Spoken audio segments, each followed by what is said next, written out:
Hello and welcome to IAmRemarkable Week 2024. My name is Anna Weiner and I'm the president of the board of Remarkability, the nonprofit that is now running IAmRemarkable. IAmRemarkable is a global movement that empowers everyone to celebrate their achievements both in the workplace and beyond. To date, we have reached over 600,000 participants of our workshops across 182 countries with the help of over 4,000 facilitators. IAmRemarkable Week is our yearly event where we celebrate diversity, inclusion, and allyship, and we host talks and workshops and confidence boosting challenges. So make sure you tune in to our website and check all of the different offers that we have for the week. I'm excited and thrilled to host today Cristina Lazic, and she's going to be interviewed by Seb Peter. So take it away. Hi and welcome everyone. I'm really excited for this and thanks for the introduction. My name is Sebastian. I'm also a DJ and a producer and I'm based in Dublin, Ireland. And it's my really great pleasure to welcome Cristina Lazic today, who's an Italian-born DJ and producer. Hi, Cristina. Hi, hello. Hi, Seb. How are you? I'm really good. So good to see you. Good to see you too. So in the 5 years since Cristina has left the corporate world behind and kind of turned her passion, the music, into her day job, which is the topic of the talk today, she's really risen rapidly through the ranks. I think, I was there live to witness a lot of it and see how quickly you've achieved just amazing things in a very short amount of time. Cristina performed at, if you're into electronic music, all these things, they will mean a lot to you. So she's performed at iconic nightclubs like Club Space Miami, High Ibiza, Amnesia, big festivals, and she's released music not only on really renowned labels like Crosstown Rebels, but she's recently, and that's also going to be a big topic that we speak about today, and I'm really excited about that. She's recently launched her own project. It's called Lazic, spot similarities. Maybe we talk about that a little bit, which is a music platform that's offering not only her own record label, but also a mentoring program and events, apparel, everything you wish for. Maybe a supermarket soon, but anyway, everything that matters. So yeah, I've been personally around to witness a lot of this, and maybe to give a little bit of context of why it's me sitting here today talking to you. So Cristina and I, we've kind of met during your previous life in tech, and at that time your music career was still like more of a side hustle, right? Mm-hmm. And we kind of connected through our mutual love for electronic music and kind of both trying to juggle a daytime job with a nighttime life and raising a daughter at the same time. So lots of similarities there. And you've become, you went on to become a mentor for me and also a friend. So when you asked me to do this session with you, I didn't hesitate. And so it's my great privilege to be sitting here with you today. And welcome, Cristina, again. Great to see you. Thank you. Thank you so much for hosting this chat. Really happy to see you again. So maybe some housekeeping before we dive right in. I'm sure there will be questions along the way because you have a lot of crazy and really interesting stories to tell. And we will reserve those for the end. So we'll leave some time at the end for anyone to jump in and ask their questions. I hope you understand, but this ensures that we kind of get through everything in a nice flow. And with that, are you ready? Let's go. I'm ready. I'm always ready. Of course. So I guess kind of the most obvious question, the first one, I'd like to talk a little bit about, your music journey and how it kind of came to be that now you're sharing the stage with global superstars. So first question for me is, how did you really get into music and then electronic music? How did that start for you? Well, music has always been a big passion of mine. I was raised listening to music. My grandmother used to be a piano teacher. So since when I was young, my parents would leave me at my grandparents' place most of the afternoons of the week while they were working. And I remember just sitting there at the piano next to my grandmother most of the days. And I think that this is what kind of influenced me the most. When I was younger, I was like, spending time with her, but I always refused to learn to study how to read the scores. So I remember she was going crazy and I was just replicating whatever I was hearing by playing by ear. And since then, I've always been very passionate about music. My father also is a big music fan, and he raised me listening to music all the time of the day, mainly rock. and that's how I kind of, was raised. And then when I was a teenager, I also met a new piano teacher who taught me to play, to learn harmony, basically. And this way I learned also to compose music. I always had this kind of creative vein where I wanted to express my feelings through music. So I had 3-4 years of, during high school time when I basically made an album with some of my songs. They were like pop type of music, not electronic. And I remember my parents, they made this investment that they bought. I mean, they actually booked a studio to let me record these songs. At the time, I was also singing. I had done even a course of singing. But then, as it happens with most people, I kind of left this dream on the side. I had this CD with these 3 songs on it, which was left in the typical drawer at home and forgotten. That's when I moved to London. I was around 18 years old. I came to London, where I live now. I came to do basically a gap year. I didn't know what to do. I ended up doing an internship and just experiencing the world out of Italy. And I finally basically started university here in London. And I had met some people who kind of influenced me to study business and management. And also my parents were very much kind of directing me to do the typical office job. So I ended up, on one hand, starting that typical career, more corporate. On the other, though, London was a big influence because that's where I really got exposed to electronic music. I had always loved that kind of Italo disco and music with beats from Italy. But the London years of 2005, 2006, those first years in London were the ones that mostly influenced me about electronic music, because it's the years where this genre of electronic music, which is still my genre, called minimal, was very big. And that's where I got all my influence, and that's where I started really being passionate about it. Then fast forward a few years, like I was 2015, 2016, and that's when I had, by the time, built my career in tech. That's how we met. And then I was on maternity, and a friend of mine reaches out and she asked me to do a DJ course, which I found it was a very good idea. And of course, I hadn't stopped going to festivals, Ibiza, all of these kind of venues, because I always loved music. And that's when I started DJ course. And since then I was like, well, music is calling me back. I've always tried, to do something related to music. When I was in the tech world, for example, I was always trying to look for roles related to music. But the career redirected me to do some other type of roles, always related to marketing. So when I started this DJ course, I was like, look, I'm going to do everything I can to just dedicate myself to music one day. And 7 years after, I basically decided to leave the corporate world to embark the music journey full time.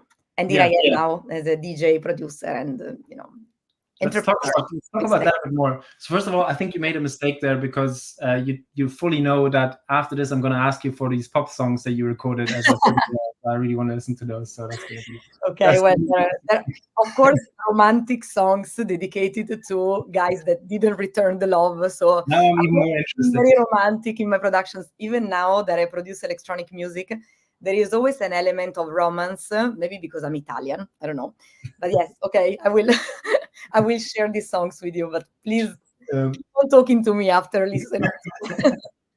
So, like what I want to talk about next a little bit is, I'm speaking from, of course, personal experience here as well, and I know you and me, we had a lot of discussions about this when you were still in tech. It's an environment that's very safe, right? You have a good job. You have an environment that you kind of feel comfortable. It's very easy to feel comfortable in that. So many people often refer to these types of jobs as also being a bit of a golden cage, right? It's very difficult at some point to call it quits.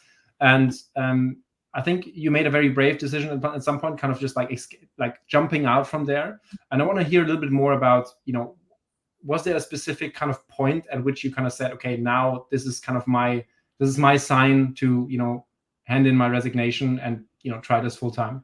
Yeah, yes, there was definitely a point. I have to say that though I didn't do that crazy decision that I was unhappy out of the blue one day, I decided to leave and just start a new career immediately like that. As I mentioned, I started this journey during my maternity. I left my previous job last year, which means that it's 7 years after I have made this decision. So I had been working on the side, and I admit I had been working very hard almost every night, doing something related to music when I was not working in the office or when my daughter was asleep. So it's something that I had built throughout the years. So it's not that I just took a crazy decision and I decided I'm frustrated, I'm leaving. Actually, it was the opposite. I was extremely happy where I was. I was really, really happy in my role, really, really happy with the team I was working with. My manager used to come to a lot of gigs of mine, and she actually still comes at a lot of gigs of mine, and we are in great relationship.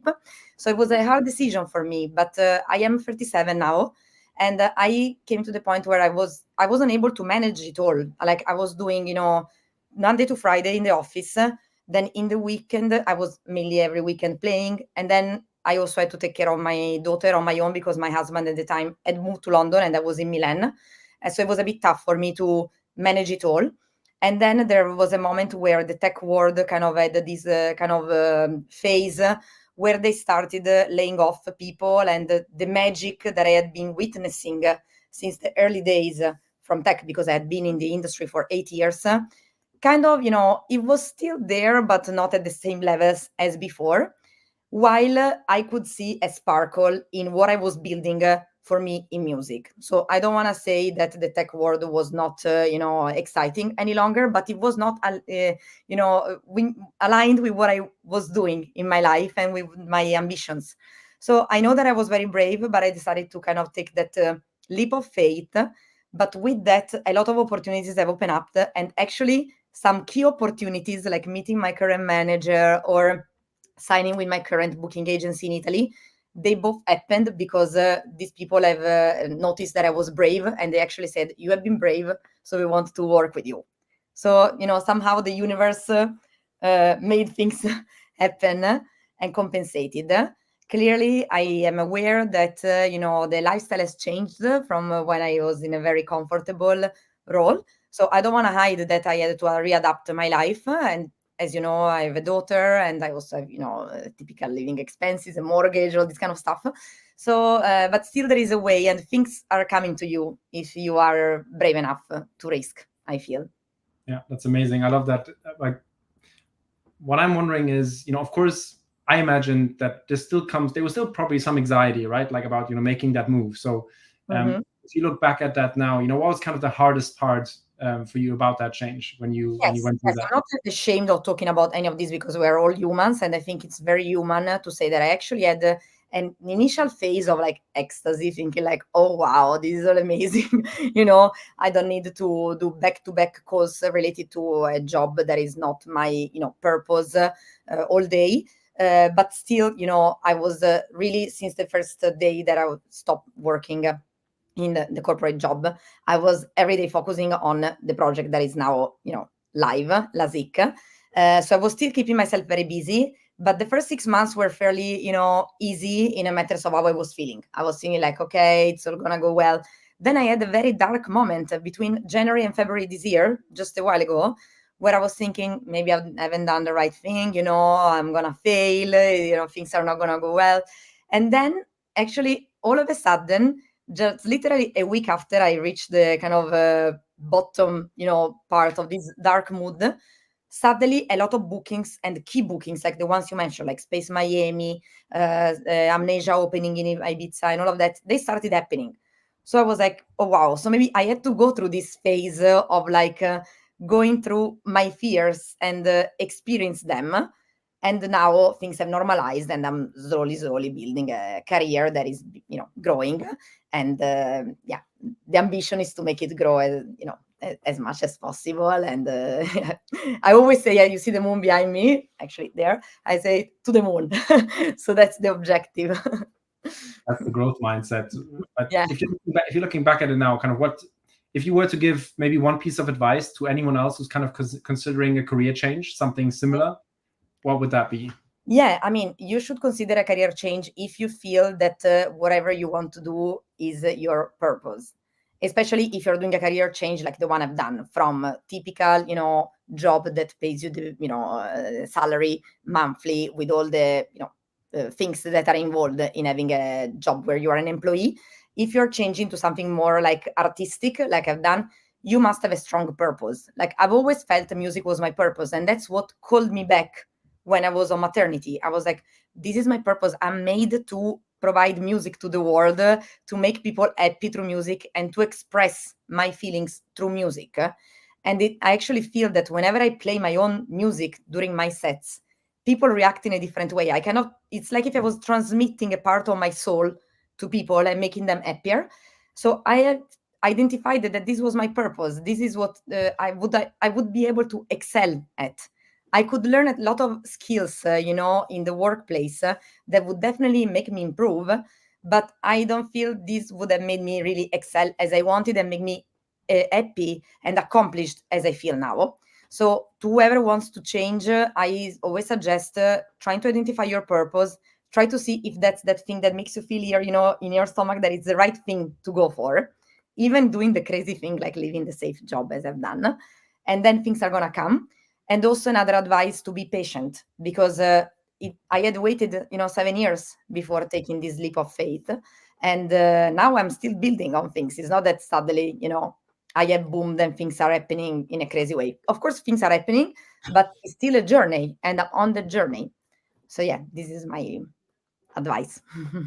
It's great to hear. I want to take a bit of a step back to what you mentioned earlier.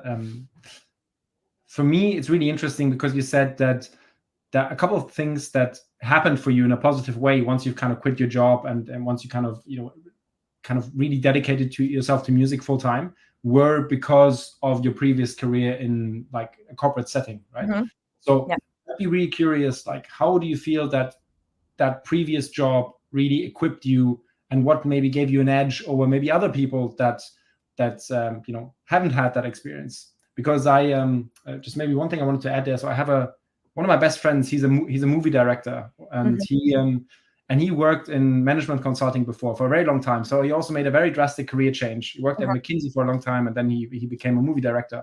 And he always said to me that like he really strongly believes like he wouldn't be anywhere near of where he was now, and he has an edge over people that maybe have always just lived an artist life because of the skills that he brought from his corporate lifestyle. So is that something that you would argue as well? Yes, 100%. So first of all, something that is not so related to the previous job, but the fact that I started quite late as a DJ. I was 30 years old, and that's the question that I get a lot, like, am I too old to be a DJ? There are a lot of people who want to do the same career change, and they contact me, and they're scared of this age thing. And actually, I'm thankful that I've done everything I've done before until when I was 30, because it gave me the kind of a mature mindset, combined with all those skills that working in certain environments gave me. For example, I was one of those people, by the way. Yes, you're one of those who asked me about the age questions. And it's coming a lot because people are scared and they think, maybe I'm too old. There is no age. Actually, it's better to start later rather than starting at 18. Then maybe you get lost and you don't know where you want to go. And actually, that's one of the skills that I was equipped with from my previous jobs, because I have, of course, my core role was in marketing. So I have developed marketing skills. And this, I think, has always been the differentiator between me and other DJs. Everyone is telling me the way you communicate is very impressive. I'm like, well, that was my job. So it's because I have done a marketing role for many years, and I kind of used it to help my DJ career grow. And then also other skills like having a strategic mindset, building a goals plan, believing in myself. And in this respect, also, IAmRemarkable was very, very helpful as an experience. So I built all those skills, like role related, but also soft skills, which I built that mindset, which is differentiating me. And when I mentioned that I got, signed by a booking agency, for example, they told me, you're very brave, but also we like that you showed up at our meeting with a goals plan, which no other DJs we've ever seen anything like that, right? So I showed up with a goals plan saying, I want to play here, I want to do that. These are my goals for the next 6 months, 12 months, 2 years. And that's because I have learned those skills at the previous job. So I'm 100% sure that what made the difference was the fact that I actually come from this background. And now what I'm building is this academy as well, which is aiming to provide the DJs with marketing skills to succeed. And I think that I would not be able to have this business acumen and these entrepreneurial skills if I hadn't done this experience. So definitely for me, it has been very valuable to do this previous experience. And now I'm trying to transfer whatever I have learned to a career that is in the creative industries. Yeah, amazing. So this is the moment for like a quick shout out. So I've done a lot of Cristina's course, and it's really great. So if anyone's thinking about that, I can strongly recommend it. So one thing that, you know, it's pretty obvious, but we've waited until this point to kind of get into it a little bit, is actually your music, right? I think you talked about it a little bit, but I want to dig a little bit deeper in it. And I think we have like a clip prepared. Do we have a clip prepared? I think we have something prepared. Now's the time.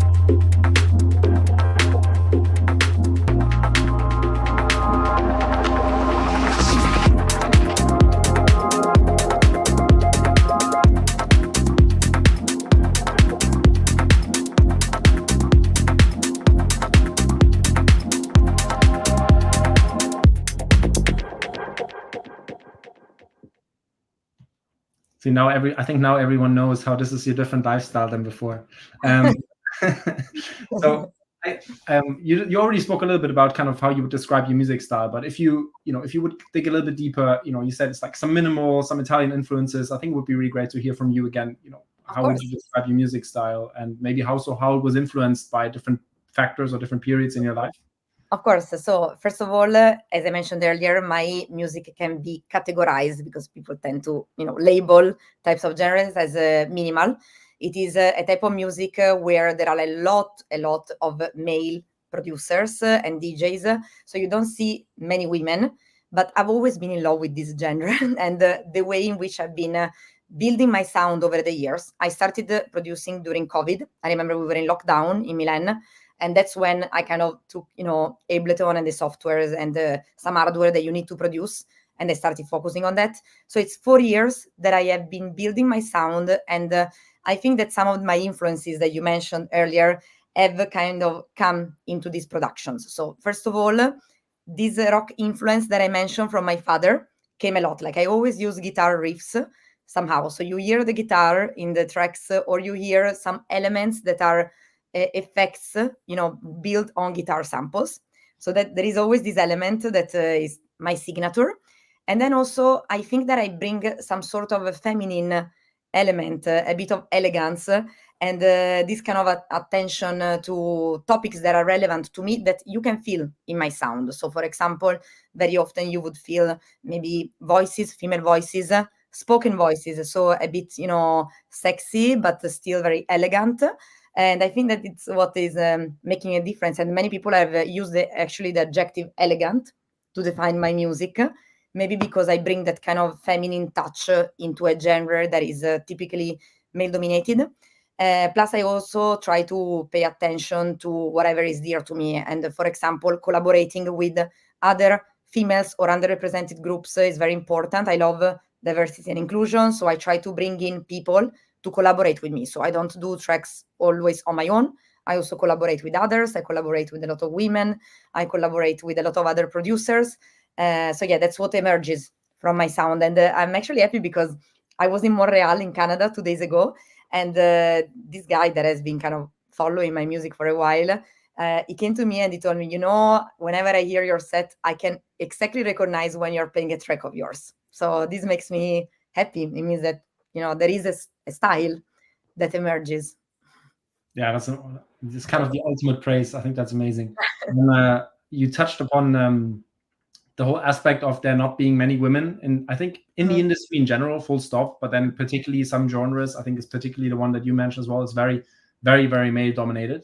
And of course, I think there are factors at play here that are at play anywhere in society when it comes to, women progressing or not progressing, like up to levels where men dominate. And so that leads me to a subject that, I think is also, I know, is very close to your heart, the whole topic of kind of balancing your personal life with like professional life and kind of the different, like multiple different hats that you're wearing. And I would love to hear a little bit more about, especially the kind of balance between personal and professional life and how you manage that and still succeed. Yeah.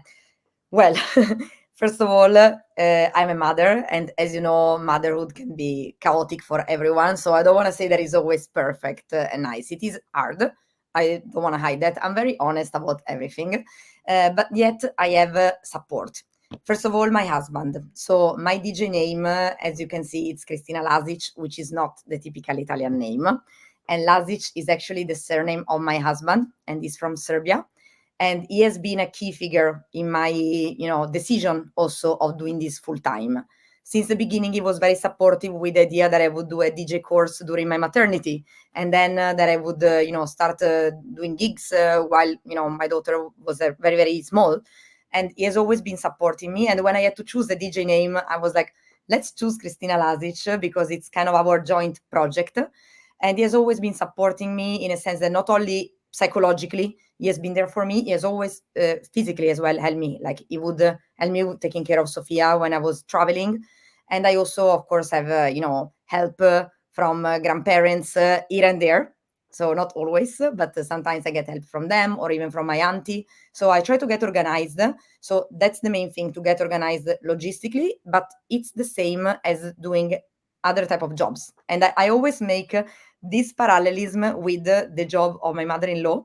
She is a doctor. She's a very successful pneumologist.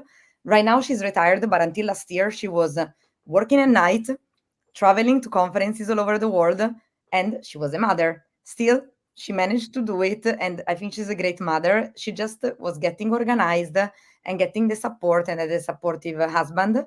So when possible, I also try to bring my family with me. That's my ultimate goal, by the way, to grow enough so that I can have, my family traveling with me as much as possible. Not always, especially when I do very intense tours, but when it's more family-friendly type of situation, I would love to have them with me. And when possible, I bring them with me. Like last year, I was in Ibiza playing at High, and they came with me. We went to the radio. I recorded the set, and they were there in the radio show. So my daughter was there. So I also think that you should, if possible, especially if it's a job like that related to arts, to show your kids that you're doing that, because you kind of expose them. As my father and my grandmother were showing me that you can love music, and they transmitted me this love. I'm very happy that now Sofia, she's also doing piano lessons. She loves piano. She actually told me piano is my passion, which made me so happy. Yeah. Next And one in line. she doesn't like electronic music, actually. But maybe one day she will want to do something related to a creative job, and it's not going to feel like I'm not, becoming a lawyer or a consultant, and that's not, fine or respected. It should be as respected as any other type of jobs. So, yeah, I'm trying to balance. Again, it's hard, especially as I mentioned, the last 2 years that I was alone in Milan with Sofia, and having, the two jobs were not really easy, but it's also a matter of keeping a balance. Like, for example, I travel a lot, but I always avoid alcohol. I try to eat healthy. I try to exercise. I bring my training clothes, and I go for runs or train even in the hotels. So I'm trying to have an healthy life, and this is helping me also be very focused when I am home with the family, and be having the typical mother's task and doing them very well. Yeah. Actually, to the best of my capabilities. My husband can say if I do them well or not. But yeah, I think that's a great testament to know that these kind of things work, because I know also from personal experience, but also that people that I engage with, that a lot of the things that you spoke about are exactly the things that kind of deter people from taking that step to really follow through, because they feel like their obligations, it's just not going to work. And I think it's really encouraging for people and everyone here today probably that these kind of things can work, and you can make it work if you're disciplined and if you have a plan. And that leads me to a thing that I really wanted to speak with you about, because I think it's really curious for lots of people that maybe do have like a certain distance to this industry. Is I think people that haven't really been in touch with the music industry, and they go to my Instagram profile, your Instagram profile, what they see is like all these kind of really flashy moments, and they see these kind of things where they think like, oh, this is amazing, like I want that. That's incredible. Like all she does is like travel to these amazing places and play to all these people that adore her, and they tell her how much they love her music, and she gets to, you know, do this all at her own schedule. She picks where she plays, whatever, you name it. But I think there's this way of like romanticizing. I think you're already laughing. There's this way of like romanticizing this like artist, especially like music artists or like DJ lifestyle. And then there's a reality behind it. And we already touched upon, you know, all the different kind of hats that you're wearing and all different things that you do. But I would really love to hear from you, you know, like, did you need to create like a new public persona when you started doing this? Or like, how does this kind of really reflect of what your day looked like and how much work actually goes into these kind of, you know, 2 hours of fame that you have when you're on stage? Yeah, I mean, it's a great question, because many people see only the positive side of it, and the beautiful side, and they think, this life is amazing. You just work a few hours per month, and you play, people clap, and you leave. That's not how it is. As I mentioned earlier, when I started this DJ course, my daughter was 6 months old, and I remember I had my day of the week, Wednesday evening, that I would go to the studio to train no matter what.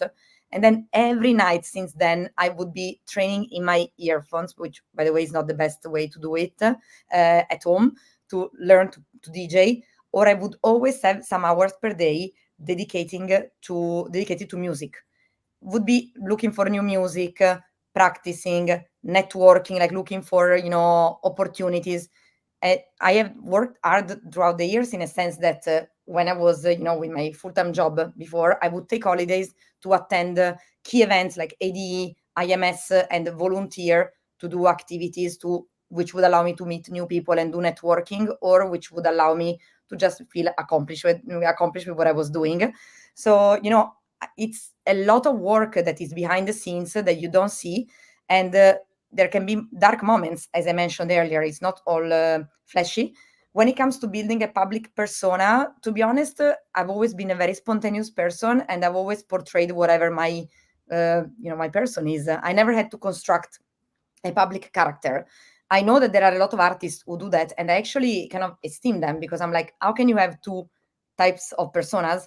But me, whatever you see here is whatever you see on my socials, is whatever comes out of my music. And it's, again, pros and cons of that, in a sense that if you're more genuine and less of a, public artist that looks like a celebrity, in that sense, you can maybe grow slower as an artist. But I really believe that you build more generally a fan base and respect. And then you can have a better longevity as an artist. So, I mean, I just did whatever I was feeling more natural for me, to be very spontaneous, to say, everyone knows that Lazic is the surname of my husband. Everyone has seen my daughter and my husband somehow in my socials. I'm very smiley, and this comes across all the time. I don't need, I'm not posing or whatever. I'm just very normal, because that's the way I like to communicate, and that's what comes natural for me. And what kind of drew you to that? We spoke a little bit about all the different things that you do, right? Being a label owner. I think we could probably use another 2 hours to talk about a lot of the things that you do, a lot of the projects. One thing that I really want to pick out is the mentoring program. Mm-hmm. If at all, simply for the reason that I've kind of, I was probably cohort 0 for this. Yes. You that is kind of started. So I would really like to hear, what kind of drove you to this, and where, and where you kind of see that going, because I think that's not a lot of people doing this. I mean, you see kind of like online courses that are very standardized everywhere, but I think this type of format, not many people do that. Yeah, I mean, it all started because people like Seb contacting me and asking me for advice, especially how do you do a career change? How do you combine being a mother and being a DJ? How can you start so late in your career, not be scared of it? Like, all these topics were coming. So I was informally having one-on-one conversations with people, kind of mentoring them. So when the time came to launch my project, Lazic, I wanted it, of course, to be a label, because having a label is a key step for any DJ in order to create your community and potentially create also your events and grow as an artist. But because I have this essence that is very, as mentioned earlier, feminine, and I like this idea of empowering people. I am a mother, so I think that I can be a kind of a, those motherhood skills, I can transfer them to the industry. I thought I should maybe structure this idea of the mentoring a bit better. So up until now, there has been a program called Mentorship, where I have been basically mentoring people like Seb, who are willing to learn new skills as DJs, more on the soft skill side and the marketing side. So the program is now evolving. There is still gonna be a part that is gonna be pure mentoring, where I'm gonna be matching more kind of established artists with junior artists. But then there is also gonna be an academy, which is launching soon, where we're gonna be focusing on the marketing aspect of things, and I am hoping to help artists learn those skills that have helped me really differentiate myself, because I don't think that technical skills are enough. Most academies right now focus on the technical side of things, how to DJ, how to produce, while I think there is also the marketing aspect that is very much important. So that's the kind of insight on which I have decided to build this effort, and it's growing progressively. Yeah, it's crazy. I think honestly, the one thing that I'm always amazed by you and by your story is like how quickly some of the things kind of scaled that you started out, and how some things develop. But yeah, that's amazing. So we're coming up towards the end of kind of our regular session. As promised, we've left some time for questions at the end. But there's, of course, it's IAmRemarkable. So there's there's two more things that I want to talk about with you at the end. I mean, one is kind of one of the things that the IAmRemarkable workshop helps with is kind of get participants to recognize and celebrate their own strengths and achievements. And if you could just say a few words about how that's helped you. Yeah, of course. I mean, IAmRemarkable helped me a lot in gaining a lot of self-confidence and putting myself out there. Like, I remember at the beginning, I was very shy to show videos of me playing, for example, on social media. But the more I've done it, the more I've found the support from people, especially women, curiously enough. And that's how slowly I've become more, better at self-promote what I was doing. And it's all thanks to IAmRemarkable, which is the workshop that I took just after coming back from maternity to work. So it definitely helped me a lot. And yes, and I'm also, trying to practice it, because as probably those who have taken the workshop know, it is something that you need to practice, because if you're a person like me, lacking of self-confidence, you need to constantly, remind yourself of the things that make you remarkable, and that's going to help you boost your self-confidence. Yeah, it's amazing. So, I mean, if anyone hasn't taken the workshop yet, strongly recommend it. I think you should do it.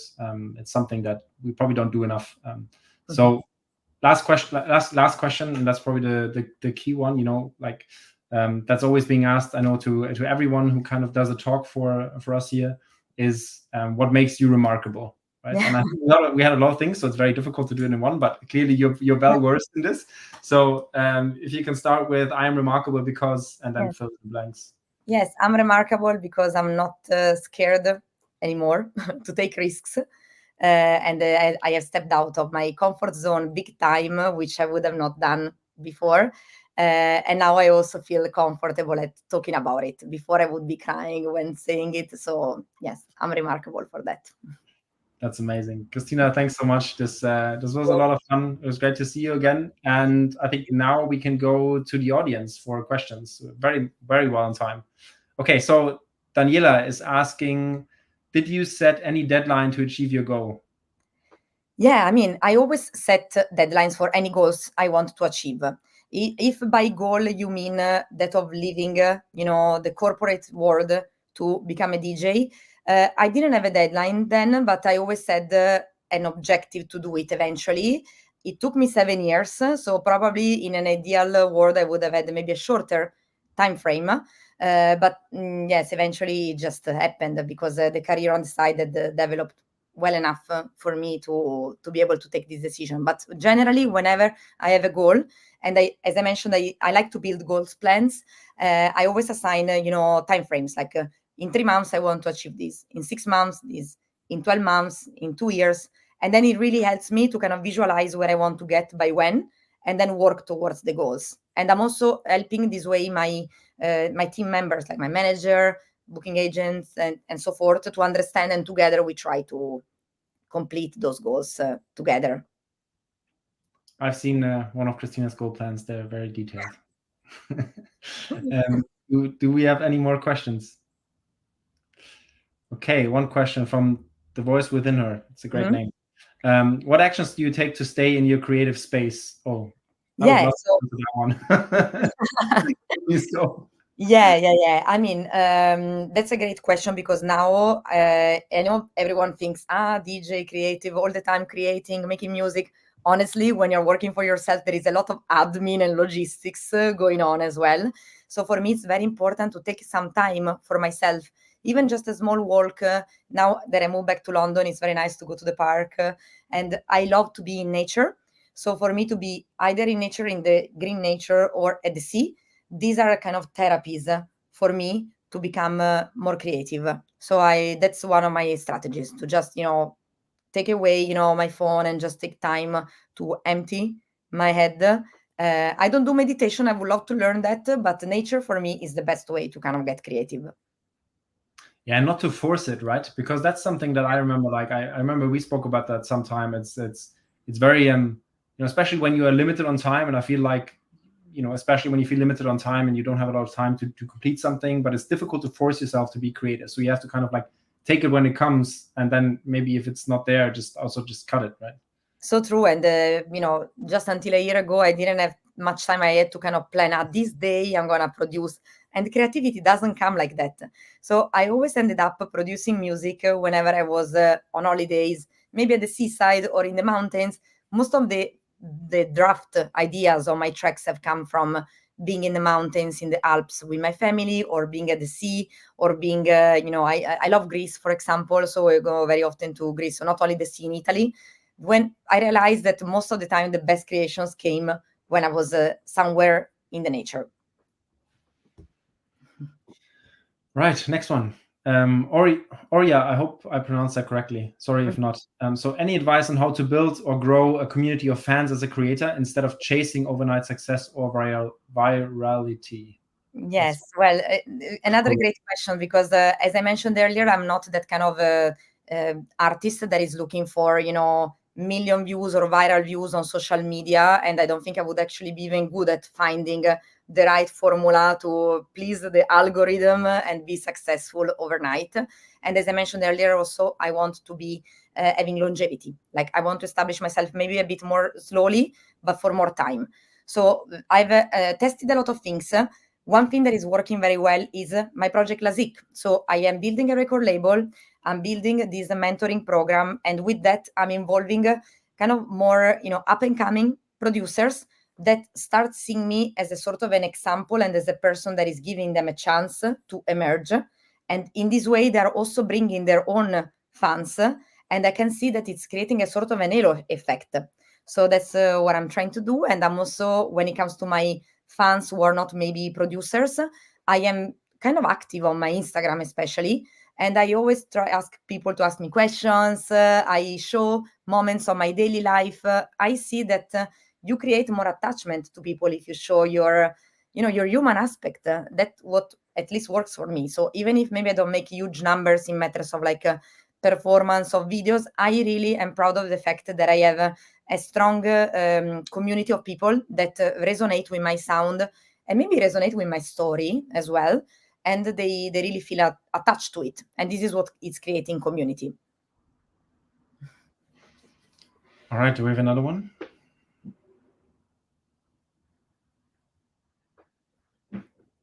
What has been your most amazing moment as an artist? Yeah. Well, maybe the most amazing moment as an artist was just a couple of months ago.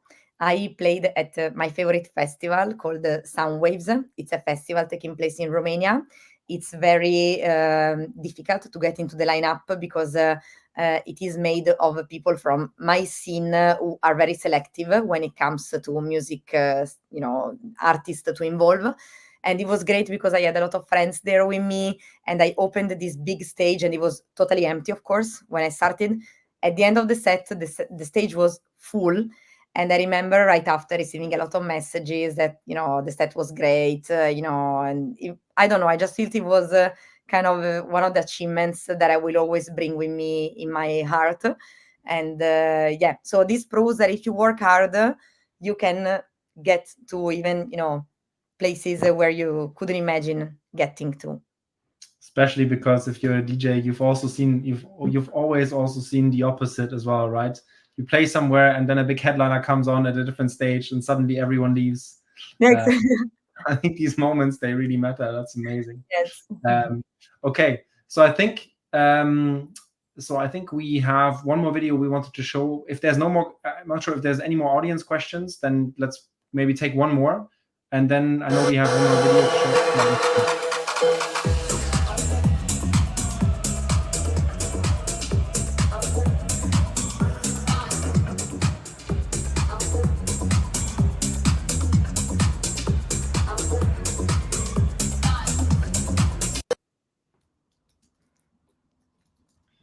All right. And then I was told we have a couple of comments that we wanted to show. Are we showing them at the very end? Okay, there we go. Okay, so we're giving lots of praise now. That's great. Thank you, Dennis. Okay, that's amazing. 12 people. Okay, that's. Oh, that's a vibe. I can really relate to this. This is amazing. Another question. Okay, maybe we can take this one. Okay, there's one more question. So I just realized that not everyone can see the comments. Sorry about that. But there's one more question from Daniela. It's how important was for you to feel or find allyship with other women in this industry? Yeah, I mean, it was a key thing. As I mentioned earlier, when at the very beginning of my journey, I was posting videos of myself playing at home, of course. And I was thinking, oh my God, these videos are terrible. I actually started receiving support from women, and I can resonate with that. They were writing me in private and they were telling me, it's great what you're doing. How have you started DJing? I want to learn that as well. And that gave me a lot of confidence boost. And then kind of helped me to continue, posting about this content, and then eventually transfer also to other social media platforms like Instagram. And so I've always found that there could be allyship with women. And I've also worked a lot with a community of women in music called She Said So. Basically, actually, they reached out to me. The founder reached out to me because she saw that I was posting a lot about me DJing and my daughter, and I was showing that kind of parenthood aspect. And since then, I've done a lot of activities with them, a lot of mentoring activities, a lot of workshops. And it's been really great to collaborate with them and to find the support of other women. And I also met, for example, some women that I collaborated with. Earlier, we listened to a track called Mirror. The voice of Mirror is by Shar, whom I met thanks to She Said So at actually an IAmRemarkable workshop. I've done an IAmRemarkable workshop, I remember, as a facilitator. And she reached out after, and we ended up, collaborating, and now we are friends as well. That's crazy. That's amazing. I didn't know. That's crazy. That's really cool. Okay, Andrea sent a comment. Thank you for sharing your story. This has been very inspiring. Thank you, Andrea. Thank you, Andrea. Okay, and then I think this is it. So first of all, Cristina, thanks so much for joining us today. Thank you. We have this chat with you, and I know there's going to be another event tomorrow, to kind of close out IAmRemarkable Week 2024. And there's going to be the broadcaster and disability advocate, Sophie Morgan. And you can go to the website, IAmRemarkable.org, to find out more. And I think also all the talks, and I'm assuming this one also will be on the YouTube channel. So, thanks again, everyone, for tuning in. Cristina, thank you so soon. Thank you for being here. And it was really great.